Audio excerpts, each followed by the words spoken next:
ജനകീയ സമരത്തെ അവഗണിച്ച് കരൂരിൽ പ്രവർത്തിക്കുന്ന ലാക്ടസ് ഫാക്ടറിയിൽ മാണി സി കാപ്പനെത്തി.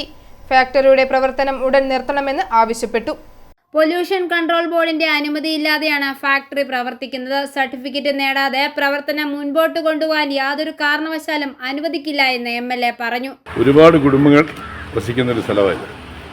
ഇവിടെ ഈ ഫാക്ടറി വന്ന് പ്രവർത്തനം തുടങ്ങിയ ശേഷം പൊല്യൂഷൻ കൺട്രോൾ ബോർഡിന്റെ ലൈസൻസ് ഇല്ലാതെ ഇവിടെ വന്ന് തുടങ്ങിയ ഫാക്ടറി ഇന്ന് പൂട്ടിക്കണമെന്ന് പറഞ്ഞിട്ടുണ്ട്. ഇത് നേരത്തെ തന്നെ കംപ്ലയിൻറ്റ് കൊടുത്തിട്ട് നാട്ടുകാരുടെ കംപ്ലയിൻറ്റിൻ്റെ അടിസ്ഥാനത്തിൽ RDOയുടെ നിർദ്ദേശപ്രകാരം മുനിസിപ്പൽ ഓഫീസേഴ്സും കൂടെ വന്ന് പോലീസും വന്ന് ക്ലോസ് ചെയ്യാൻ പറഞ്ഞതാണ്. അവർ രാത്രിയിൽ കാലങ്ങളിൽ മറ്റു പ്രവർത്തിച്ചുകൊണ്ടിരിക്കുക.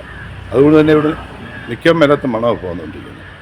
അപ്പം ഞാൻ കൃത്യമായി പറഞ്ഞു, പൊല്യൂഷൻ കൺട്രോൾ ബോർഡിൻ്റെ സർട്ടിഫിക്കറ്റ് എന്നെ കൊണ്ടത് കാണിക്കാതെ തുറന്നാൽ ബാക്കി നടപടി എന്നാന്നുള്ളത് കാണിക്കും.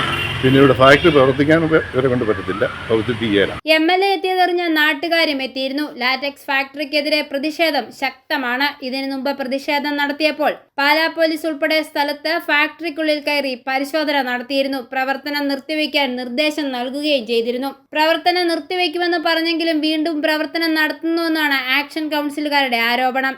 RDO ഉൾപ്പെടെ സ്ഥലത്തെത്തിയിരുന്നുവെന്നും നാട്ടുകാർ പറഞ്ഞു. ശക്തമായ നടപടികളുമായി മുൻപോട്ട് പോകുമെന്ന് ആക്ഷൻ കൗൺസിൽ അംഗങ്ങൾ പറഞ്ഞു. അന്യസംസ്ഥാന സ്വകാര്യ കമ്പനി വാടകയ്ക്കെടുത്താണ് Meenachil rubber marketing and processing cooperative സൊസൈറ്റിയുടെ ഫാക്ടറി നടത്തുന്നത്.